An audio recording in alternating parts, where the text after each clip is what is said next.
नमस्कार स्वामी भक्तांनो, श्री स्वामी समर्थ।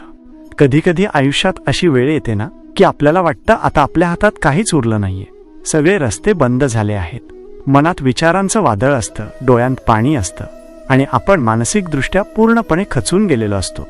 आपल्याला असं वाटतं की देव आपल्यापासून खूप दूर गेलाय, आपली हाक त्याच्यापर्यंत पोहोचतच नाहीये। पण मित्रांनो, एक गोष्ट नेहमी लक्षात ठेवा, जेव्हा आपल्याला वाटतं की आपण जगात पूर्णपणे एकटे आहोत तेव्हा स्वामींचा अदृश्य हात आपल्या खांद्यावर असतो। स्वामी म्हणतात ना, भिवू नकोस, मी तुझ्या पाठीशी आहे।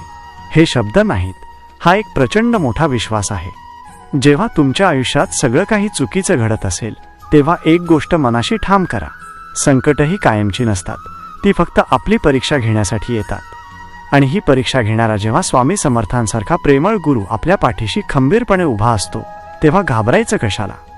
मित्रांनो, आपण देवाला देवळात शोधतो, मूर्तीत शोधतो, पण स्वामींनी आपल्याला काय शिकवलं? ते म्हणतात, माणसात देव पहा आणि स्वतःच्या अंतरात्म्यात मला शोधा। तुम्ही कधी शांत बसून विचार केलाय का, आपण देवाला फक्त संकट आल्यावरच का आठवतो? जेव्हा सुखाचे दिवस असतात तेव्हा आपण स्वामींना विसरून जातो। पण लक्षात ठेवा, स्वामी समर्थ हे फक्त संकटात मदतीला येणारे देव नाहीत, तर ते तुमच्या आयुष्याचे मार्गदर्शक आहेत। आज मी तुम्हाला एक अत्यंत प्रभावी आणि सोपा मार्ग सांगणार आहे, जो तुमच्या आयुष्यात नक्कीच बदल घडवेल। दररोज सकाळी जेव्हा तुम्ही उठाल तेव्हा सर्वात आधी स्वामींच्या चरणी नतमस्तक व्हा। तुमच्या घराच्या उंबरठ्यावर किंवा देवघरात एक शुद्ध तुपाचा दिवा लावा। तो दिवा लावताना फक्त एकच मंत्र उच्चारा, श्री स्वामी समर्थ। तो दिवा म्हणजे फक्त एक ज्योत नसते, तर ती तुमच्या घरातील नकारात्मकतेचा नाश करणारी शक्ती असते। ज्या घरात रोज स्वामींचे नामस्मरण होते तिथे दुष्ट शक्ती किंवा भीतीचा वासही उरत नाही।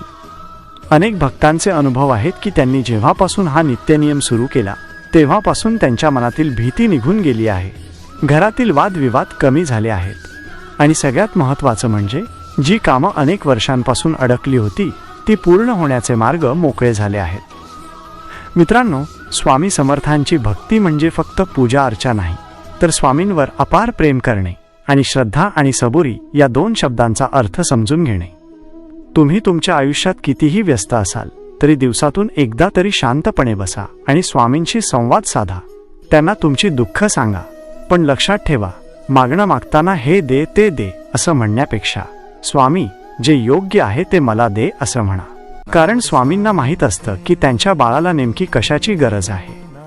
शेवटी एकच सांगतो, स्वामी समर्थ कधीही आपल्या भक्तांना एकटे सोडत नाहीत, ते नेहमी आपल्या आसपास असतात, फक्त त्यांना अंशोसाठी लागणारी ती श्रद्धेची नजर आपल्याला हवी। जर तुम्हाला मनापासून विश्वास असेल की स्वामी तुमच्या सोबत आहेत आणि ते तुमच्या आयुष्यातील सगळी संकट दूर करतील, तर कमेंटमध्ये एकदा नक्की लिहा, श्री स्वामी समर्थ। तुमच्या जीवनातील प्रत्येक संकट दूर होवो आणि स्वामींची असीम कृपा तुम्हा सर्वांवर सदैव राहो।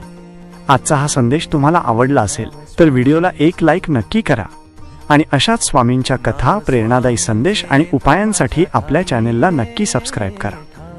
श्री स्वामी समर्थ।